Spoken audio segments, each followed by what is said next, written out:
Preparem-se para uma viagem fascinante. Hoje a gente vai mergulhar no mundo do Python. Isso aí! Mas calma, não precisa nenhum expert em programação para embarcar nessa com a gente. É isso que eu ia falar. A ideia é a gente dar uma espiadinha nos bastidores, sabe? Desvendar como esse software incrível funciona. Exatamente. Vamos desmistificar tudo e mostrar como até os detalhes mais técnicos podem ser super interessantes. Tipo, vão abrir a caixa preta do Python e ver o que tem lá dentro. Isso. A gente vai usar a própria documentação do Python como guia. Legal. Tipo um mapa do tesouro para desvendar os segredos do Python. Perfeito. A gente vai garimpar pepitas de ouro na documentação, sabe? Extrair as informações mais valiosas e compartilhar com vocês. Adorei a analogia. E por onde a gente começa essa expedição? Que tal a gente começar pelo CESH-API.pdf? Ele é um dos documentos mais técnicos, mas a gente vai traduzir tudo para uma linguagem fácil de entender. 7 é. Parece coisa de outro mundo. É, o nome assusta um pouco, mas calma. Ele basicamente descreve a interface de programação em C do Python. Interface de programação em C.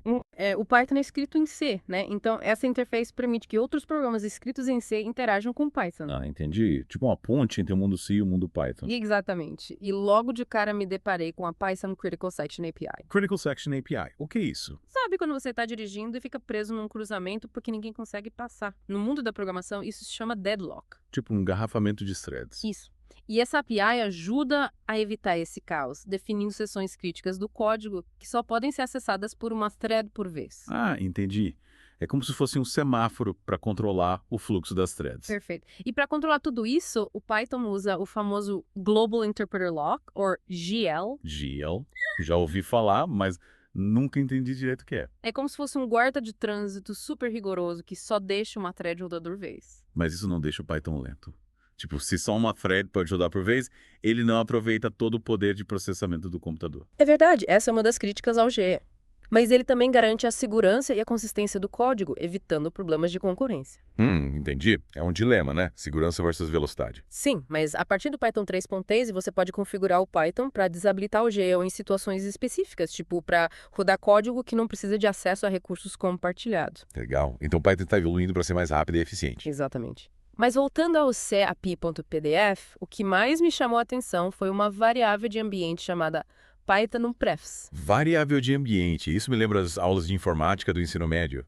As variáveis de ambiente são como configurações do sistema operacional que influenciam o comportamento dos programas. E o que essa Python Press faz? Ela controla a forma como o Python salva as preferências do usuário, tipo histórico de comandos do interpretador interativo. Ah, entendi. É como configurar o Python do seu jeitinho. Isso. E falando em configurar, me deparei com pyconfig.argv. pyconfig.rgv. pyconfig.rgv. Parece complicado, mas basicamente ele define os argumentos de linha de comando que são passados para o interpretador Python quando ele é iniciado. Argumentos de linha de comando, tipo aqueles comandos que a gente digita no terminal. Isso. Com pyconfig.rgv, você pode personalizar o comportamento do Python antes mesmo dele começar a executar. Legal. Yeah. É como dar instruções especiais para o Python. Exatamente. E para finalizar nossa exploração do CAP.pdf, encontramos o contrato de licença da CineRI para o Python 1.6.1. Uau, um contrato de licença, parece coisa séria. Esse documento mostra como o Python é fruto de um trabalho em equipe com acordos e regras para garantir que tudo funcione direitinho. Verdade. É importante lembrar que por trás de todo software existe um time de pessoas e muita história. E agora que tal a gente se aventurar no How to Log in Cookbook.pdf? Boa. Esse documento parece um guia prático para usar logs em Python, né? Logs, é tipo de logs. Logs são como diários secretos do seu código. Eles registram tudo o que está acontecendo durante a execução do programa. Interessante, tipo, os erros, os acertos, tudo. Isso, tudo. É uma ferramenta poderosa para entender o funcionamento do seu programa e resolver problemas. Tipo um detetive que investiga o código. Exatamente. E esse guia ensina como configurar os loggers, que são os responsáveis por registrar as informações nos logs. E como a gente configura esses loggers? O guia mostra como definir o nível de detalhe dos logs, o formato das mensagens, o destino dos logs e muito mais. Nossa, quanta coisa. Parece que tem todo um universo por trás dos logs. E tem mais. O guia fala sobre o Logger Adapter, que permite adicionar informações extras aos logs, tipo o nome do usuário ou o ID da transação. Que legal. Então, além de registrar o que está acontecendo, a gente pode adicionar contexto. Isso. E com isso, fica muito mais fácil entender o que está acontecendo no seu programa. Faz sentido. E dê mais alguma dica interessante nesse guia? Sim. O guia explica como usar filters para filtrar as mensagens de log. Filters, tipo para mostrar só as mensagens importantes. Isso. Você pode configurar os filtros para mostrar só mensagens de erro, por exemplo, ou só mensagens de um determinado módulo do seu programa. Que prático. É como ter um filtro de Instagram para o seu log. Exatamente. E, para finalizar o guia, ele menciona algo sobre os parâmetros dos logs. Parâmetros, tipo as variáveis que a gente usa no código. Mais ou menos. Os parâmetros dos logs definem as informações que serão registradas em cada mensagem de log. Entendi. E o guia explica como usar esses parâmetros. Sim, ele explica que existem regras para escrever nesses diários. Regras, tipo uma gramática dos logs. Isso. Você pode usar parâmetros posicionais para a mensagem principal e parâmetros nomeados para adicionar detalhes extras. Legal. Parece que tem toda uma estrutura por trás dos logs. E com isso, acho que já exploramos bastante o mundo dos logs, né? Acho que sim. Que tal a gente dar uma olhadinha rápida no howtar.pdf antes de seguir em frente? Boa. Esse documento fala sobre a Method Resolution Order, ou MRO. Method Resolution Order. Que nome complicado. Mas na verdade é um conceito bem simples. Lembra que a gente conversou sobre herança em programação? Sim, lembro vagamente. Então, a MRO define a ordem em que o Python vai procurar por métodos dentro dessa hierarquia de classes. Ah, entendi. Tipo, se uma classe herda métodos de outra classe, a MRO define qual método será executado primeiro. Isso. É como uma árvore genealógica do código. A MRO define a linhagem dos métodos. Legal. Parece que a MRO é importante para entender como a herança funciona na prática. Exatamente. E agora, que tal a gente desvendar os mistérios do howtorex.pdf? Regex. Parece nome de super-herói. Regex é a abreviação de Regular Expressions ou expressões regulares. Elas são ferramentas poderosas para procurar e manipular texto. Interessante. Mas como ela funciona na prática? Imagina que você tem um livro gigante e quer encontrar todas as vezes que a palavra Python aparece. Em vez de ler o livro inteiro, você usa uma expressão regular para encontrar a palavra automaticamente. Nossa, que legal. Isso economizaria um tempão. E tem mais. Você pode usar expressões regulares para validar endereços de e-mail, extrair informações de um texto, substituir palavras e muito mais. Uau, parece que as expressões regulares são super poderosas. E o que esse documento nos ensina sobre elas? Ele explica como usar os métodos REPON.match e REPON.search para encontrar padrões específicos no texto. REPON.match e REPON.search. Qual a diferença entre eles? REPON.match só encontra a palavra se ela estiver no início da string, enquanto o REPON.search encontra em qualquer lugar. Ah, entendi. É como procurar uma palavra no dicionário. REPON.match só funcionaria se a palavra estivesse no começo da página, enquanto o REPON.search encontraria em qualquer lugar. Exatamente. E o documento também fala sobre as flags, que são como modificadores que alteram o comportamento das expressões regulares. Pô, tipo bandeiras. Tipo bandeiras que sinalizam para o Python como ele deve interpretar a expressão regular. Interessante. E quais são os flags mais importantes? Tem uma flag arrebodotal, que faz o aponta a encontrar qualquer caractere, incluindo a quebra de linha. E tem a flag avarbose, que permite escrever expressões regulares mais longas e organizadas. Nossa, quanta coisa. Parece que as expressões regulares são mundo à parte. Com certeza. E com isso, acho que já aprendemos bastante sobre expressões regulares. Agora, vamos dar um pulo para o library.pdf. Library.pdf. Que tipo de biblioteca é essa? Library.pdf é a referência da biblioteca do Python num catálogo com todos os módulos, funções e classes disponíveis na linguagem. Nossa, é muita coisa. Tipo, uma biblioteca gigante com tudo que a gente precisa para programar em Python. Exatamente. E a gente vai dar uma olhada em alguns métodos interessantes. Por exemplo, o método extre.isAscii verifica se uma string, ou seja, um texto, é ASCII. ASCII, aquele código que representa os caracteres. Isso. E o método extre.isDecimal verifica se o texto é um número decimal. Legal. É como ter um detetive de texto que analisa cada palavra. E o que mais te chamou a atenção? O método splitlines, keepends false, que divide um texto em linhas, e o bytearray.fromHex, que converte uma representação hexadecimal em um byte array. Nossa, quanta coisa. Parece que essa biblioteca tem de tudo. E tem mais. O documento fala sobre as chained exceptions, ou exceções encadeadas. Chained exceptions, o que são isso? Imagina que você está resolvendo um quebra-cabeça, mas uma peça está faltando.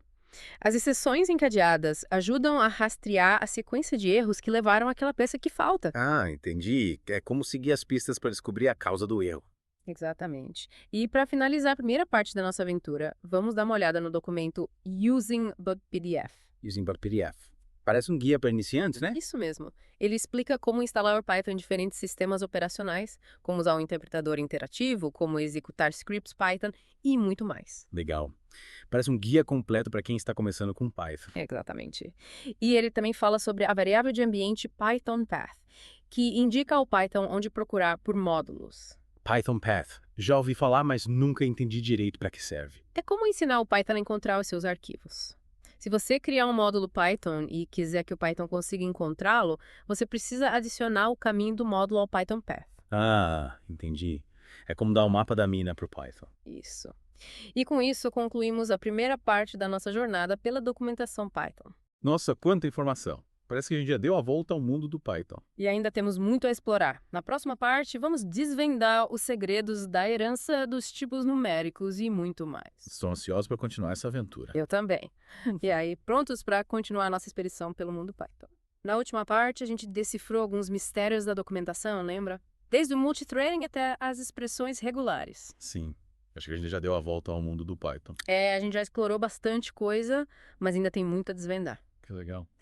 Estou curioso para saber o que mais a gente vai encontrar. Então vamos voltar ao library.pdf, aquele catálogo gigante com tudo que a gente precisa para programar em Python. Ah, sim, a biblioteca do Python.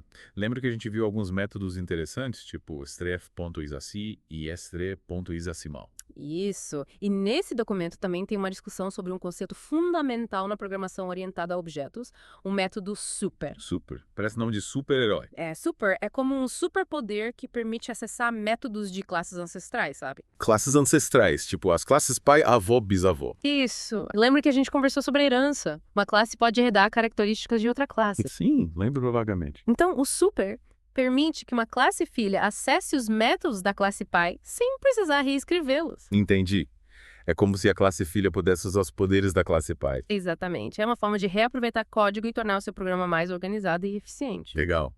É realmente um superpoder. E além do super, o que mais a gente pode encontrar nesse library.pdf? Tem tanta coisa legal. O library.pdf é um mapa completo do tesouro Python. Ele descreve em detalhes todos os módulos, funções e classes disponíveis na linguagem. Nossa, é muita coisa. Parece que a gente precisa de um GPS para navegar por esse documento. Ele é bem extenso. Mas a gente vai destacar alguns dos nossos achados favoritos. Beleza. Quais são os seus favoritos? Um deles é a discussão sobre os tipos de dados numéricos em Python, sabe? O documento explica a diferença entre números inteiros, números de ponto flutuante e números decimais. Números decimais. Mas os números de ponto flutuante já servem para representar números com vírgula, não?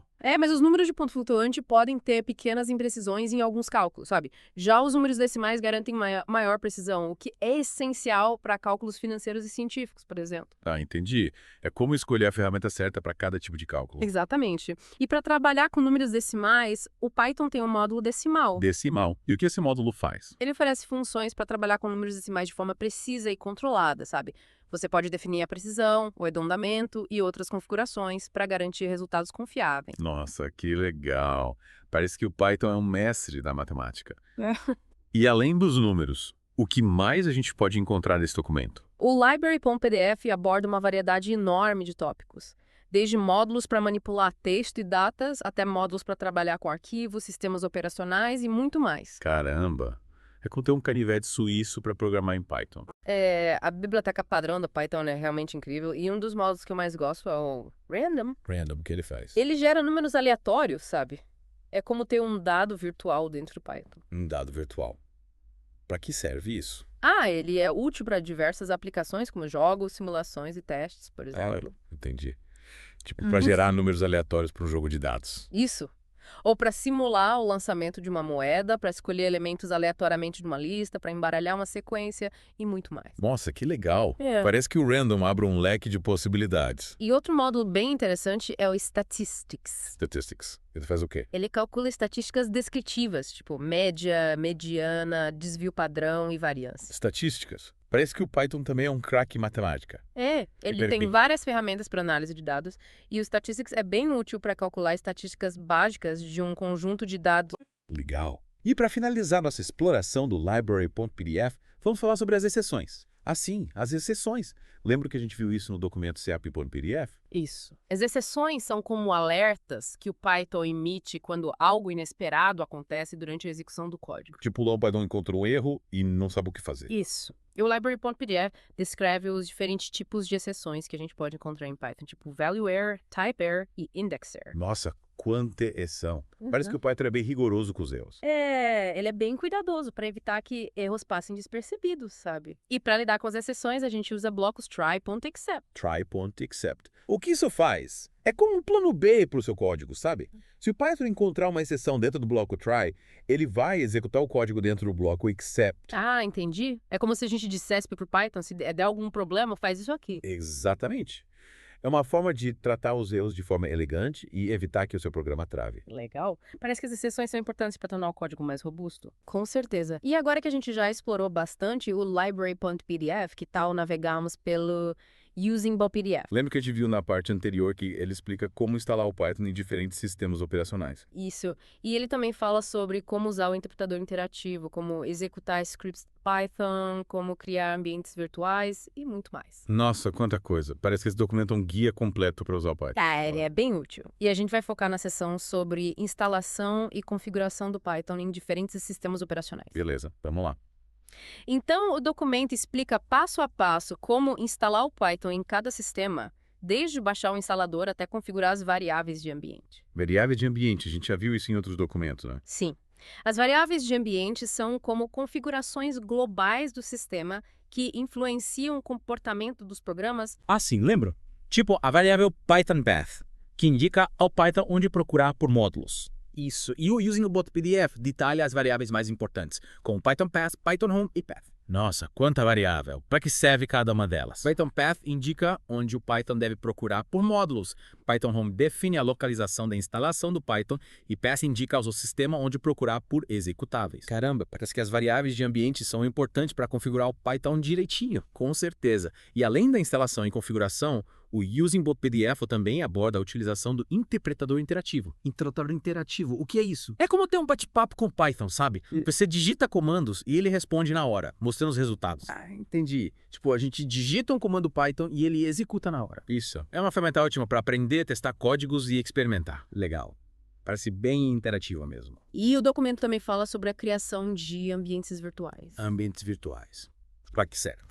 Ambientes virtuais são como mundinhos isolados, onde você pode instalar pacotes Python sem afetar o sistema principal, sabe? Ah, entendi. Tipo, cada projeto Python pode ter seu próprio ambiente virtual, com suas próprias bibliotecas instaladas. Exatamente. É útil para organizar projetos e evitar conflitos entre as diferentes versões de biblioteca. Nossa, que legal. Parece que os ambientes virtuais são essenciais para quem trabalha com Python. Com certeza. E o using.pdf detalha o uso da ferramenta VMV para criar e gerenciar ambientes virtuais. VMV, é um comando Python. Isso. Com o VMV você pode criar um ambiente virtual, ativar o ambiente, instalar pacotes e muito mais. Que legal. Parece que os ambientes virtuais são fáceis de usar com VMV. Sim, ele é bem simples e intuitivo. E com isso, concluímos a exploração do using.pdf. Ufa, quanta informação. Acho que agora a gente já sabe tudo sobre instalação, configuração e uso do Python. A gente cobriu bastante coisa, mas ainda tem muito a aprender. Verdade. O mundo do Python é infinito. E na próxima parte, a gente vai mergulhar nos conceitos mais abstratos da linguagem, como a tipagem de pato e os avisos. Tô ansiosa para continuar essa aventura. Eu também. E aí, exploradores do código. Pronto para a última parte da nossa aventura pela documentação Python. Com certeza. Tô curiosa para saber o que a gente ainda vai descobrir. Nas partes anteriores, a gente desbravou desde o multithreading até os ambientes virtuais, lembra? Lembra? Acho que a gente já deu a volta ao mundo do Python. Pois é. E agora, para finalizar com chave de ouro, a gente vai mergulhar nos conceitos mais abstratos da linguagem, tipo a tipagem de pato. Tipagem de pato, que nome engraçado. Que é isso? Imagina que você vê um animal andando como pato, grasnando como um pato e com penas de pato. Ok, Então. tipo um pato, né? Isso. A tipagem de pato segue essa lógica. Se um objeto se comporta como um pato, então ele deve ser um pato independentemente da sua classe ou tipo... Ah, entendi. O que importa é o comportamento e não a classificação formal. Exatamente. E em Python, a gente não precisa definir o tipo de uma variável explicitamente, sabe? O interpretador deduz o tipo com base no valor que a gente atribui. Se eu atribuir o valor 2 a uma variável, o Python vai saber que ela é um número inteiro. Isso. E se você tentar usar essa variável como se fosse uma string, o Python vai reclamar dizendo que ela não se comporta como uma string. Faz sentido. Já- Mas se a gente precisa saber o tipo de uma variável, tem como fazer isso em Python? Tem sim. A gente pode usar a função type para descobrir o tipo de uma variável. É, legal. Então a gente pode usar cry para verificar se um objeto é realmente um pato. Isso, mas lembre-se que o mais importante é o comportamento do objeto e não o seu tipo formal. Verdade. A gente tem que confiar na intuição, né? Se ele grasna como pato, anda como pato e tem penas de pato. É um pato? E falando em comportamento inesperado, o que são avisos no Python? Eles também são exceções. Os avisos, ou warnings, são como conselhos que o Python nos dá, sabe? Eles sinalizam situações que podem indicar problemas no código, mas não são graves o suficiente para interromper a execução. Tipo um sinal amarelo avisando para ter cuidado. Isso.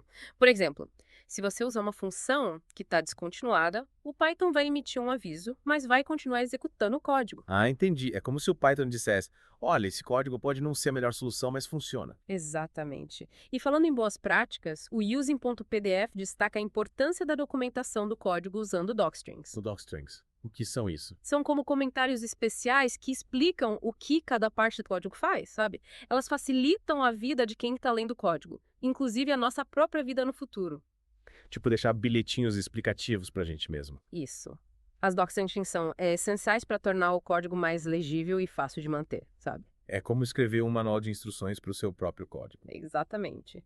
E com isso, acho que a gente concluiu nossa exploração da documentação Python. Caramba! A gente viajou pelo mundo do Python sem sair de casa. Pois é! Desvendamos os mistérios do multithreading, exploramos o poder das expressões regulares, navegamos pela vastidão da biblioteca padrão e desbravamos os conceitos mais abstratos da linguagem. E tudo isso sem escrever uma linha de código. É verdade. Quem diria que a documentação do Python podia ser tão emocionante?